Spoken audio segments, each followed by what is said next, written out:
ఇప్పుడు habeas corpus పిటిషన్లు పెట్టిన వాళ్ళపైన ఒకరిపైన 21 కేసులు, ఇంటూరు రవికిరణ్ పైన 16 కేసులు, పెద్దింటి సుధారాణి పైన 14 కేసులు, ఇలా చాలా మంది పైన 10లకు పైన కేసులు పెడతా పోతా ఉన్నారు.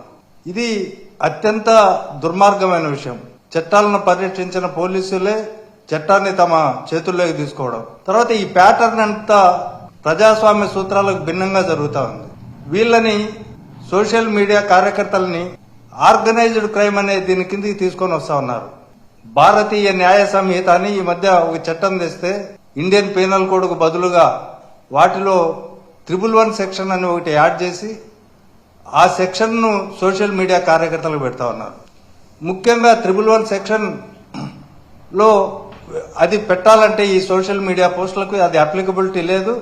దాన్ని పెట్టాలంటే ఆ 111 సెక్షన్ కిడ్నాపులు చేయడమో, రాబరీలు చేయడమో, లేకపోతే కంటిన్యూస్ గా వెహికల్ థెఫ్ట్లు, ల్యాండ్ గ్రాబింగ్, తర్వాత ఎకనామిక్ అఫెన్సెస్, తర్వాత ఎక్స్టార్షన్ ఆఫ్ మనీ, ఏదో డబ్బుల కోసం ఇతరులను వేధించి వాళ్లను సుపారీ హత్యలు చేయడము, ఇట్లాంటి లక్షణాలన్నీ ఉన్న వాటిని మాత్రమే 111 సెక్షన్ పెట్టాలని స్పష్టంగా చట్టంలో పేర్కొన్నప్పటికీ ఆ సెక్షన్ ను సోషల్ మీడియా కార్యకర్తలపైన అన్యాయంగా పెడుతున్న సందర్భాలు ఇక్కడ మనం చూస్తా ఉన్నాం. ఇక్కడ ఎక్కడైనా కానీ పెక్యూనియరీ ఇంట్రెస్ట్ కానీ ఫైనాన్షియల్ బెనిఫిట్స్ కానీ ఆశించి సోషల్ మీడియా కార్యకర్తలు ఎక్కడ ఎక్స్ట్రాక్షన్ కానీ లేకపోతే ఇంకోటి కానీ చేయలే. ఈ ప్రభుత్వ వైఫల్యాలను ప్రశ్నిస్తున్న సందర్భంలో వ్యంగ్యమైన కార్టూన్ల ద్వారా పాలకులను నిలదీస్తే వాళ్లపైన ఈ 111 సెక్షన్స్ పెట్టడం అనేది చాలా దుర్మార్గమైన విషయం. అదేవిధంగా కనీసం ఇట్లాంటి ఇంత ముందు చెప్పినట్టు నేను ఆ నేరాలలో కనీసం 2 ఛార్జ్షీట్లు ఫైల్ చేసి ఉండాల. అలాంటి సందర్భాలు కూడా లేవు.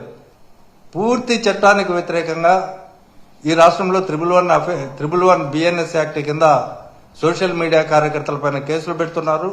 కొన్ని ఈ రాష్ట్రంలో ఉండే న్యాయస్థానాలు అదృష్టవశాత్తు కొన్ని కేసుల్లో ఇది సోషల్ మీడియా కార్యకర్తలకు ఈ సెక్షన్ వర్తించదని రిమాండ్ రిజెక్ట్ చేసిన సందర్భాలు కూడా చాలా ఉన్నాయి ఈ రాష్ట్రంలో.